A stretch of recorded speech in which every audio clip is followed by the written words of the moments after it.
नमस्कार। मैं डॉक्टर शैलेंद्र कुमार सिंह, राजकीय महाविद्यालय भतरोज खान, अर्थशास्त्र विभाग।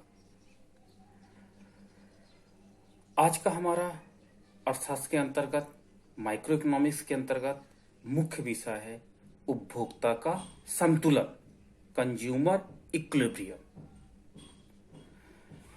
उपभोक्ता का संतुलन का तात्पर्य एक ऐसे बिंदु से है जहां पर उपभोक्ता न्यूनतम त्याग के द्वारा अधिकतम उपयोगिता या संतुष्टि ग्रहण करे। दूसरे शब्दों में हम कह सकते हैं कि उपभोक्ता अपनी अनुकूलतम दशा में हो और वो भी न्यूनतम त्याग के द्वारा। दो ही दशाएं हो सकती हैं, या तो न्यूनतम त्याग के द्वारा अधिकतम संतुष्टि के स्तर को प्राप्त किया जाए, या दी हुई आय पर अधिकतम संतुष्टि की प्राप्ति की जाए। इस प्रकार उपभोक्ता संतुलन का तात्पर्य है कि निश्चित आय से वस्तुओं के ऐसे संयोग का चुनाव करना जिससे उपभोक्ता को अधिकतम से अधिकतम संतुष्टि प्राप्त हो। उपभोक्ता संतुलन के लिए दो चीजों का होना अनिवार्य है। पहला मूल्य रेखा और दूसरा तड़स्सा वक्र। तड़स्सा वक्र वस्तुओं तथा संयोगों के क्रम को दिखाता है, संयोग को दिखाता है।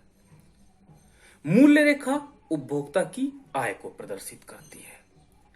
जहां पर तड़स्सा वक्र का ढाल मूल्य रेखा के ढाल के बराबर हो जाता है, उस बिंदु पर उपभोक्ता संतुलन की स्थिति में हो जाता है। लेकिन अनुकूलतम संतुलन की स्थिति के लिए तीन शर्तों का होना अनिवार्य है। पहला, मूल्य रेखा द्वारा तड़स्सा वक्र को स्पर्श करना चाहिए, काटना नहीं। दूसरा, तटस्था वक्र की ढाल मूल्य रेखा के ढाल के बराबर होनी चाहिए। और तीसरी भी शर्त है कि तटस्था वक्र को मूल बिंदु की ओर उन्नतोदर होना चाहिए, नतोदर नहीं।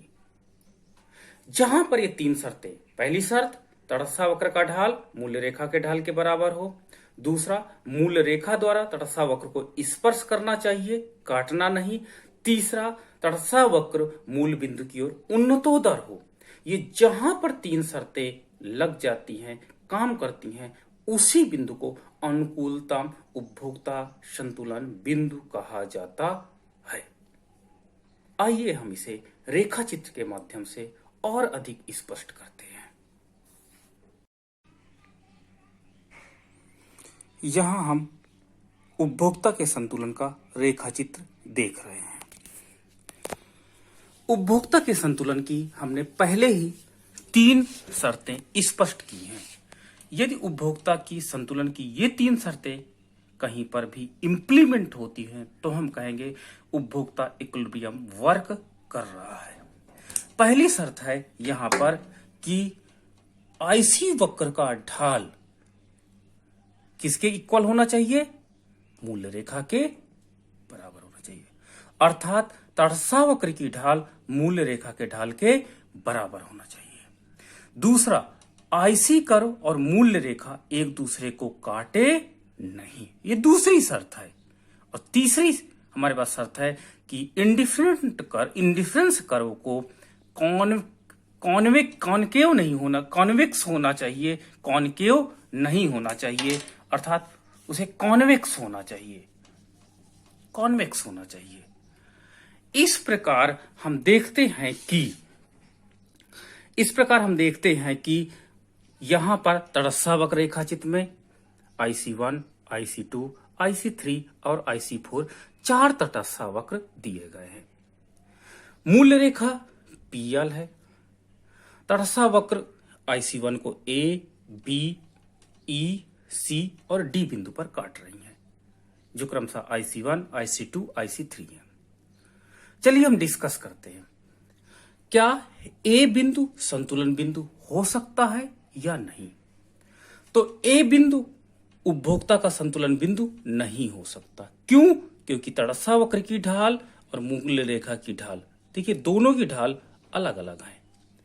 पहली शर्त कार्य नहीं कर रही है। दूसरी शर्त, मूल्य रेखा तड़स्सा वक्र एक दूसरे को दोनों काट रहे हैं, जबकि दूसरी शर्त यह कहती है कि तड़स्सा वक्र द्वारा मूल्य रेखा को काटना नहीं चाहिए बल्कि स्पर्श करना चाहिए। अतः ए बिंदु संतुलन बिंदु नहीं हो सकता। वहीं बी बिंदु में भी दोनों शर्तें कार्य नहीं कर रही हैं। इसी प्रकार सी बिंदु भी संतुलन बिंदु नहीं हो सकता, क्योंकि यहां पे तटस्थ वक्र का ढाल मूल्य रेखा के ढाल के बराबर नहीं है। और डी बिंदु भी संतुलन बिंदु नहीं हो सकता, क्योंकि यहां पर भी उपभोक्ता के संतुलन की दो शर्तें कार्य नहीं कर रही हैं। अतः हम ई बिंदु पर आते हैं। ई बिंदु पर हम देखते हैं कि उपभोक्ता संतुलन की तीनों शर्तें कार्य कर रही हैं। पहले, मूल्य रेखा का ढाल तटस्थ वक्र के ढाल के बराबर है। दूसरा, मूल्य रेखा तटस्थ वक्र को स्पर्श कर रहा है, काट नहीं रहा। और तीसरी शर्त है, तटस्थ वक्र का मूल बिंदु से उन्नतोदर है, नतोदर नहीं। अतः हम कह सकते हैं कि ई संतुलन बिंदु पर तीनों शर्तें काम कर रही हैं। अतः उपभोक्ता x की OX1 मात्रा तथा y की OY1 मात्रा का प्रयोग करेगा। इस प्रकार वो IC3 तटस्थ वक्र पर रहेगा। अतः दी हुई आय पर और दी हुई मूल्य रेखा PL पर वो संतुलन बिंदु E का चुनाव करेगा। अतः E हमें सबसे उपयुक्त या ऑप्टिमम इक्विलिब्रियम पॉइंट है। तीसरे शर्त के विषय में अधिकतर कंफ्यूजन होता है कि इस शर्त को क्यों रखा गया। तो हम मान लेते हैं कि तटस्थ वक्र कॉन्केव टू द ओरिजिन है। फिर हम देखते हैं कि वास्तव में क्या उपभोक्ता संतुलन में हो सकता है या नहीं।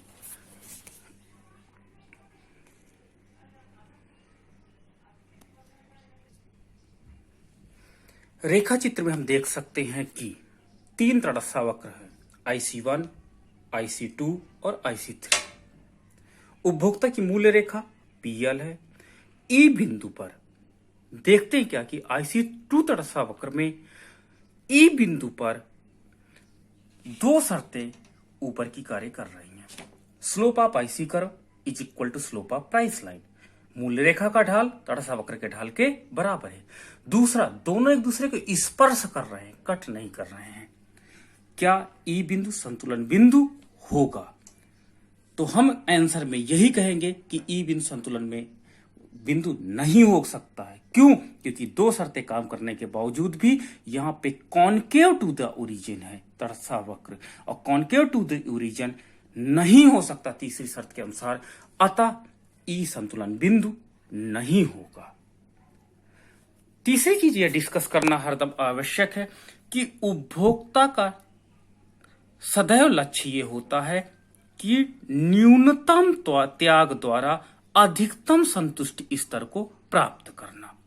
अर्थात यदि दी हुई मूल्य रेखा से वो ऊंचे से ऊंचे IC वक्र पे चला जाए तो वही संतुलन बिंदु बेस्ट माना जाता है। पूर्व में हम देखें IC1, IC2, IC3 और IC4 चार तटस्थ वक्र थे। अगर उपभोक्ता IC1 या IC2 पे रहता तो बेस्ट इक्विलिब्रियम नहीं माना जा सकता था। क्यों? क्योंकि दी हुई आय PL पर वो ऊंचे तटस्थ वक्र IC3 तक पहुंच सकता है। तो क्यों ना वो संतुलन बिंदु अपना IC3 पे रखे, जहां पे उसका संतुष्ट का स्तर अधिकतम होगा। इस प्रकार उपभोक्ता का संतुलन को स्पष्ट करने के लिए ये तीनों शर्तें होना अनिवार्य हैं।